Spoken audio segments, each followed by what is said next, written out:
Hey everybody, it's Sam Jacobs. Welcome back to the Sales Hacker Podcast and happy Friday. It's Friday Fundamentals. We're back with this week's guest, David Skok, serial entrepreneur and general partner at Matrix Partners and one of the early people that popularized the entire recurring revenue / SaaS, software as a service business model. Before we dive in, we want to thank our sponsor. David's going to talk to us about funnels, but before we do that, we want to thank Outreach. Outreach triples the productivity of sales teams and empowers them to drive predictable and measurable revenue growth. By prioritizing the right activities and scaling customer engagement with intelligent automation, Outreach makes customer-facing teams more effective and improves visibility into what really drives results. Now, we've got David on the show, and what we want to talk about is funnels. So, David, the question for you is, you've done a tremendous amount of thinking about funnels and about the different constructions, the different flavors, the different designs. What have you learned, and what are some of the key lessons you've learned as you've been thinking about funnels for a business? Yeah, thank you, Sam. So I think the one of the funnest experiences I have is going and sitting with a company and asking them to draw out their funnel for me and find where it's broken and see if I can't help them fix that broken point. And in doing that, I've realized something that there's an incredibly common problem that I see taking place in the way funnels get designed. And that is that they're designed often around the founders or the sales and marketing folks going to a conference or having an experience at a prior company or looking at a company that they think is fabulous that they want to emulate, and then building a funnel that looks a lot like what they've seen and learned from that other company there. And in my view, that's 100% the wrong way to go about funnel design. And the right way to go about funnel design is to think about what your buyer does in their buyer's journey and think about what steps are needed to actually support that buyer's journey. And when you do that, you end up with these breakthroughs that I'm typically able to help companies with when I look through their funnels. So maybe one cool way to think of this is imagine a website that has just a video and a description of your product on it and has a $10,000 price tag for your product per annum and a button which says buy it now. And ask yourself the question, do you think customers will press that button? When I ask an audience that question, they all say, no, nobody's going to buy something for $10,000 after just watching that video. And the question is why? What specific things have to be sorted out before they do feel comfortable to buy that product? And you start getting then into understanding, okay, what is it that influences how a buyer thinks? And certainly one of the first things that I like to relate to is where are they in the buying cycle? So let me give you a couple of stories here. Imagine that you're you're going to a train station to pick up your partner, and you've arrived there early, and next door to that station is a nice clothing store. You wander into the clothing store. You're really just looking to waste time. You don't have any particular purchase in mind. And as soon as you walk in the door, the salesperson comes over and says, hi, I'm John, and what are you looking for today, and can I help you? And you say, well, I'm really just here to browse, so if you don't mind. And then, about 2 seconds after you start browsing, they come over again, and in their hands, they've got a pair of pants that they want you to show you. And they say, these just came in from Italy, and we think that they would look terrific on you. Would you be... How do you feel about that salesperson in that situation? And Sam, that'd be a question for you. How do you feel about being constantly badgered by that salesperson?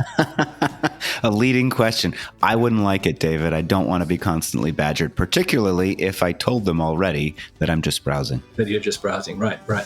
So now a different story here, which is you go into Nordstrom's, you're on your way to a black tie wedding, you don't have a black tie, and you need to find one quickly. You look around, you can't figure out where the hell these black ties are, and now you try to find a salesperson, but you can't find a salesperson. How do you feel about not being able to find a salesperson in that second situation? Deeply frustrated. Yeah, and so why? It's interesting to ask the question. So why do you want the salesperson in the second situation? Why do you not want them in the first sales situation? And the answer really lies in the fact that in the first situation, you're super early in your buyer's journey. You're really not at the point where you've figured out whether you want to buy something, and you're in the early stages of awareness. And in the second one, you're way down the sales cycle. You're right down at the purchasing phase. And so you have totally different forms of treatment. And so I think one of the common mistakes that I see with most websites and salespeople is that they assume that everybody who's hit that website is already ready to be sold, and they want to pounce on them and kind of annoy the hell out of the poor customer. So that's one of the things. Then there's another interesting characteristic of the buyer's mind that's useful to know, and that is triggers. So certain things act as a trigger to get you to actually change your place from in that sales cycle to actually being actively interested in buying something. So for example, a lot of people will not bother buying backup software or implementing backup software. And the trigger that makes them suddenly buy it is when they have a crash of one of their machines and they lose their data. Or you won't buy antivirus software until finally you get hit by a virus. Or if you're moving houses, that will act as a catalyst for you to go and do a whole bunch of things like signing up with a Comcast or a Fios, Verizon Fios. So those triggers are worth understanding. And one of the questions that I often ask companies is, do you know what the trigger is that causes your buyer to buy your particular product? And can you find a way potentially to create that trigger? And one of the stories that I love was the HubSpot story, where they introduced this thing called the Website Grader. And it was a very cool free tool that was used by any marketer to evaluate if their website was scored well on search engine optimization. And at the end of it, you've got this very, very professional report that told you everything that was wrong with your website. Of course, yeah. Yeah, it gave you the score. And it turns out that if people get a low score, like a 55 out of 100, it turns out to be a trigger for them to actually be concerned that they need to do something to fix it. And so that actually gets them to start figuring out, what can I do? And that leads to them talking to HubSpot in those days to find out how HubSpot could help them fix that problem. So that's an example of the fact that you can actually create a trigger sometimes, not always, but at least being aware of it's very important, because then you can actually ask customers if they've gone through that trigger point to help act as a qualifying question to know if they're really serious or not about buying a product. And those that have been triggered, are going to be very good prospects for you. So now we've got... sorry. Keep going. Yeah. Well, I was going to say, it sounds like also that part of the mandate is to design a comprehensive buyer's journey and then to create on-ramps for your customer so that they can choose based on where they are in the process, where they want to enter your funnel.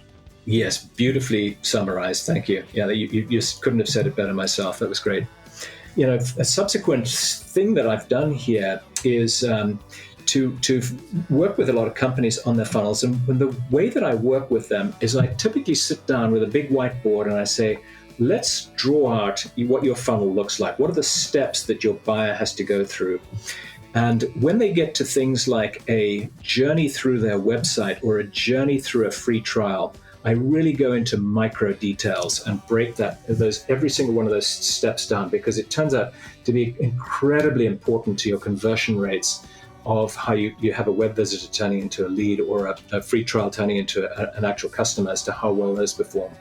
And it's really interesting that simply by asking them to draw the diagram, many times they come up with breakthroughs themselves.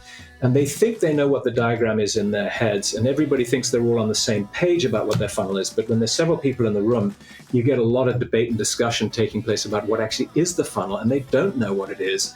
And merely by writing it down, they suddenly start coming up with creative ideas. So if I just gave one idea alone on this podcast for you, it would be take the time to document what you think your buyer's journey looks like, and also what you think your funnel looks like. And you'll be amazed at how you're going to get creative breakthroughs on that. When I've got that diagram out there, I tend to focus in on where it looks like they've got a conversion problem. Where's that blockage point in the funnel? And I'll try to help solve that for them. And I've got a particular way of doing this. And I like to look at both the friction around that step, how much work is there for the customer to go through that step? And secondly, what concerns might they have? So an example of this is when you ask somebody to give you their email address, they actually have a lot of concerns about that. They're fed up with spam, and they don't want to be spammed by yet another company is constantly going to badger them and fill their email inbox up. So there's a lot of concerns that you have to address, and you can do one of two things. You can either redesign that step and change it so that it doesn't have those concerns, or if you can't redesign it, you have to come up with a motivation that is strong enough to pull them through their concerns and answer as many of their concerns as possible, or pull them through the friction that they've got to go through with something that's a motivational tool. So I'll give you a little example of this. At JBoss, we wanted to get people's email addresses, and when we try to get it, the conversion rate for them doing a download of the product just dropped to literally a tenth of what it was before we asked for the email address. So we realized we needed an incentive, and what we did was we took the documentation that they were able to download for free and put that as the incentive that they would get if they gave us the email address. And that literally resulted in an amazing 10,000 leads flow per month of email addresses that we got after that. You invented gated content. Yeah, it was way back when, and before that concept was around as well. So yeah, you're exactly right. So then, I'll give you a couple of other examples of some fun things that I like to work on. So if you have a free trial, I focus in deeply on the time to wow. And what I mean by wow is I like to have two definitions of the wow moment. One of them is a mini wow, which is where as somebody's going through your free trial, they see something cool that motivates them to continue and get them a bit excited. But the big wow, the real major wow, is when is your product proven to them that it actually solves their business problem and gives them sufficient confidence that they can now go ahead and buy it without any risk associated with it. And I think a lot of companies don't know that and haven't thought about that. And it can sometimes be different for different buyers going through a particular product. Some buyers might have come to see this kind of wow moment, others might have come to see a different wow moment. And then I like to work with them on how many steps, how much friction is there to get to wow, and can we remove steps, can we remove friction? And I'll give you a tiny little example here. I think a lot of your customers are probably familiar with a company called Clearbit. Do you know Clearbit yourself, Sam? Yeah, of course. Yeah, so they enrich Salesforce data. So I sat down with Alex McCaw, who's a CEO, and I did this exact exercise with him. And we got to a part of their free trial where they have to prove to their buyer that the quality of the data that they had is better than the quality that they've seen with other products, similar products that have been around in the past.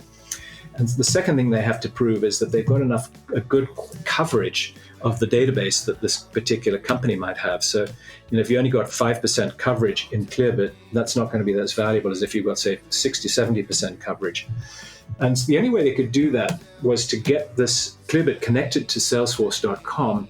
And when they tried to do that, they had a lot of issues because they had to go and get IT to sign off on providing Clearbit with an interface to get into Salesforce.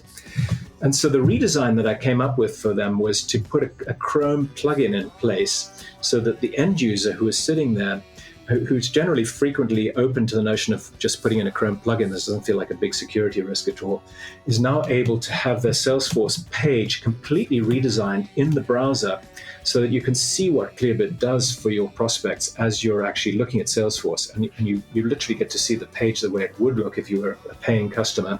And you're able to also bring up a report of, say, 1,000 customers and see what kind of coverage they have. So you get to evaluate the quality of their data and you get to evaluate the coverage that they have.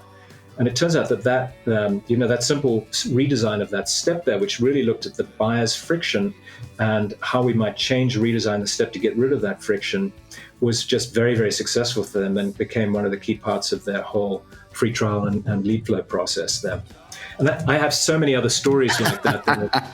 Redesigns around this notion, but the simple notion here is I found myself to be accidentally very good at thinking about how the buyer was going to react to the way you wanted them to go through your sales process, and then figuring out ways to, this is the art of selling here, redesign the things so that you could get rid of the problems that were going to annoy the buyer or actually make it much easier for them to get to where you needed them to get to. So hopefully that line of thinking is something that can be helpful. And again, my advice to anybody listening to this here is, number one, draw this diagram of what you think your buyer's journey looks like. Draw the diagram of what you think your funnel looks like.